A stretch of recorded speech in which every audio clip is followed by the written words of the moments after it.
Okay, so the resulting picture will look like this. I make it maybe better in this one because it is in color. As you can see, the nuclear explosion starts from this stage. Yes. Okay, this is the start of nuclear explosion. The energy was released at this point. Yes.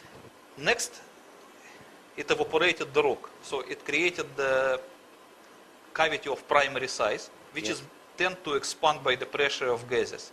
And in the case of 150 kilotons, that's 100 meters. 100 meters is the final size of the cavity, Sorry, the yes. secondary size. Okay.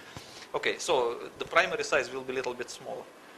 And then, as you can see on the third stage, the cavity has already expanded from its primary size to its final secondary size at the expense of the neighboring area, and Yes. by compressing the neighboring areas. Yes. And the resulting picture will look like in this diagram number 4.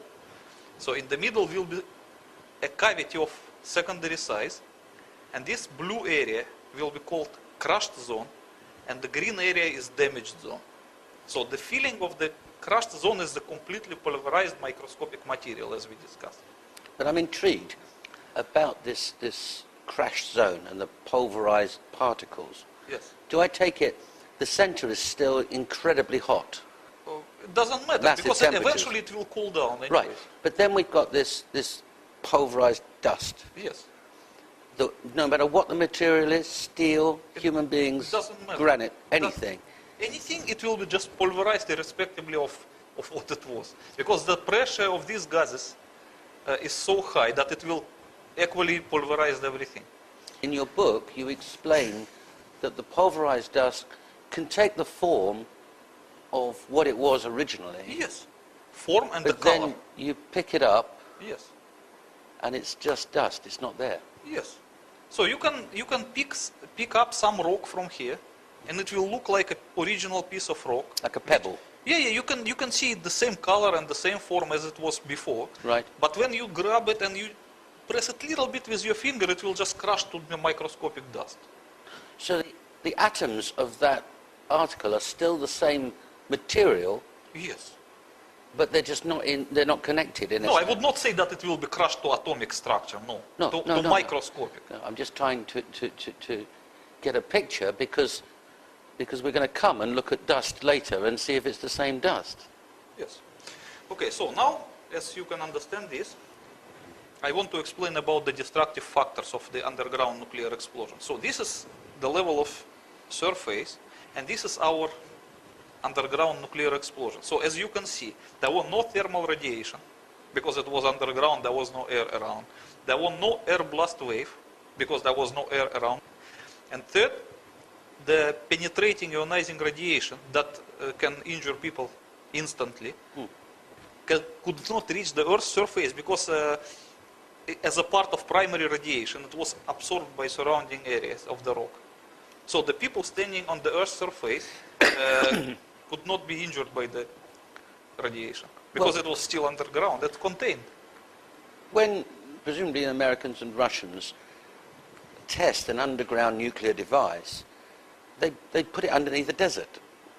I don't know where the Russians do it, but I think the Americans do it in the Nevada desert. Yes. So it's Sometime underground. in the mountain. Sure.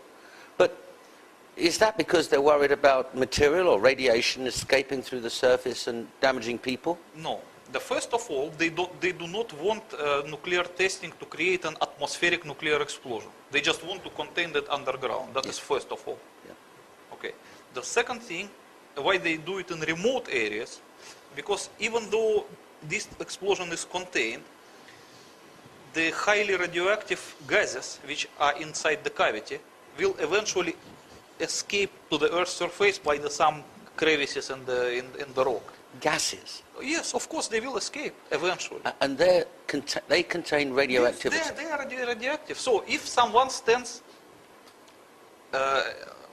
above the spot of underground nuclear explosion, at the time when the gases are finding their way to the Earth's surface, he will still get the radiation injury by inhaling these gases. That's why they do it in remote places only. Understood. But you have to understand also that the material which is in between the cavity and the Earth's surface, it serves also as a filter. So on the way, these gases will filter through it, and most of the radioactivity will remain in the rock. So when the gases reach surface, they will be somehow filtered. So as deeper you position your nuclear charge, as bigger will be the filter. Understood. Okay. Understood. So, like for example, for 150 kiloton detonated in granite, the safer distance will be 500 meters. 500 meters underground. Yes. So when it is 500 meters underground, and the cavity will be just 100 meters, so then the 400 meters can serve as a filter, quite sufficient. So when the gases reach surface, they will not be as radioactive as they... It'd still be potentially deadly. Yes. It is. You cannot stand, even if you detonate the nuclear device at 500 meters, you cannot stay in this area for probably another 2 weeks at the time of the gases escaping. Understood. You can still get some radiation injury. Understood. And you cannot go to the hypocenter for another 3 years. 3 years? 3 years, yes. Because it's radioactive? Of deadly radioactive. And the hot. How long does it stay hot for? For 150 kiloton, it should be at least a year. A year? Yeah. Okay. And the radioactive probably 3 years. I mean, dangerously radioactive. Okay. So that's, at least I can explain why the underground nuclear explosion does not produce the destructive factors typical to Hiroshima bombs. But you know my next question. Dimitri, you've just explained about a general underground explosion and that 150 kiloton yield explosion should be 400 meters below the ground, below the earth, 500 below the, forgive me, 500 meters below the ground, the surface. Would that be the same measure that they used in the World Trade Center? No, of course not. What I explained to you, that was a typical safe distance for underground nuclear test, but not for the demolition. But what we saw in the World Trade Center case, it was a demolition, so it was a different arrangement. I see. Okay, I will try to explain it to you. The World Trade Center was positioned like this. This is the ground level. So the tower was built in that way that it went below the ground 27 meters. Yes. So the lowest underground floor of the Twin Tower was positioned 27 meters below the Earth's surface. Yes. So in order to demolish it, you have to position the nuclear charge at 50 meters below the lowest floor of the tower. Exactly 50 meters. Exactly 50 meters, because 150 kiloton explosion in granite, as I explained to you, produces a cavity of 100 meters. So if the radius is 50 meters, it is exactly the right position, so that the upper sphere of the cavity will never reach the Earth's surface, but it will reach the underground foundation of the tower. So the tower will supposed to lose its foundation and just sink into the cavity and melt there, because of the temperature after a nuclear explosion is extremely high. Yes. It's enough to melt the entire 400 meters of the tower in just 100 meters cavity. It's just like a pot and a bar of ice cream.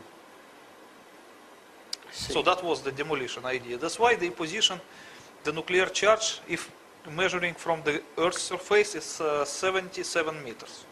Not 27 meters here and 50 meters here. So altogether, from here to here, is the 77 meters. Exactly. Exactly. And 100 meters wouldn't work? It would not work, because the upper end of the cavity would not reach the foundation of the tower. I understand. And that's, they intended it to be exactly like this.